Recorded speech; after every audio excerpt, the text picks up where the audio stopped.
I first off want to thank you for showing interest in Vi. I'm going to try to make this video as quick as I can, but essentially what Vi is it's an AI agent that can go out and complete tasks on your computer.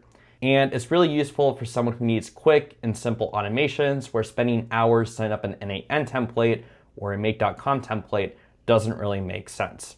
Now, there's really two ways you can go about using Vi.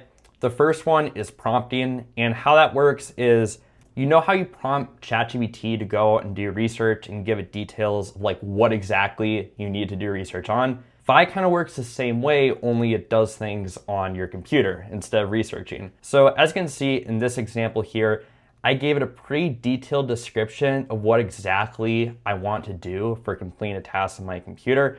In this example, I'm having to go out and collect data for an SEO company, helping dog companies rank. And in this example, I'm going to show it in full control mode. I'll explain background mode in a second.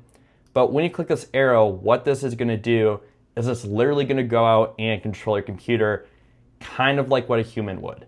So as you can see here, it's going to create a plan of what exactly it needs to do. And then it's going to open up Google Chrome here in a minute. And as you can see, it's opening up Chrome on the exact Chrome account I told it to. And then it literally just said that it recorded the data, as you can see in the text box. Now let's say, for example, it records data that you don't want it to do, or it messes up and does something you don't want it to do. What you can do is you can click this little pause button right here, and you can send up a follow-up message. But in this case, I don't need to do that, so I'm just going to say to resume. And that can be very useful for training it for future workflows.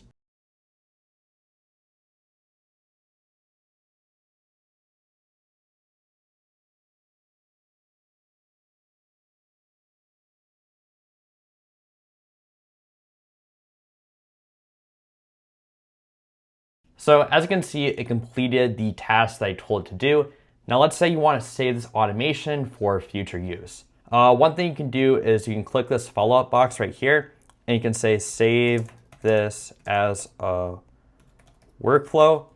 It'll save it to the workflows window so you can run it again, not have to prompt it, kind of like what we just did right there. Now you might have noticed throughout this example that Vi was controlling my computer and I couldn't use it.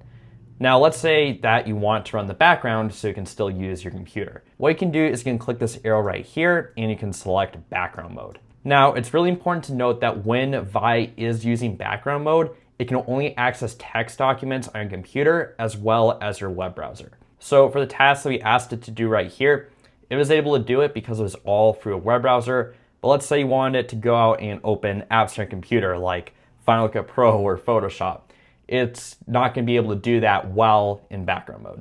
Another thing I want to show Vi is the workflows window. So if you go over to the workflows tab on the left here, what you can do is you can create a new workflow to save for future use. And there's two ways you can do it. You can either write it from scratch and kind of try to prompt it, or you can use watch and repeat. Now, watch and repeat I think is really helpful, especially when you have something more complex to explain.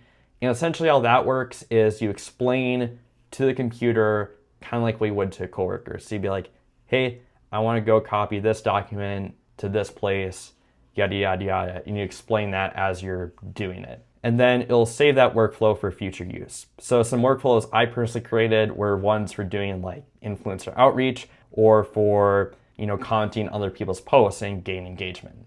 So that basically includes everything that you really need to know about Vi. If you have any questions, feel free to reach back out. We also have a support page on our website to basically fix any common issues that you might have. Thank you so much again for your time.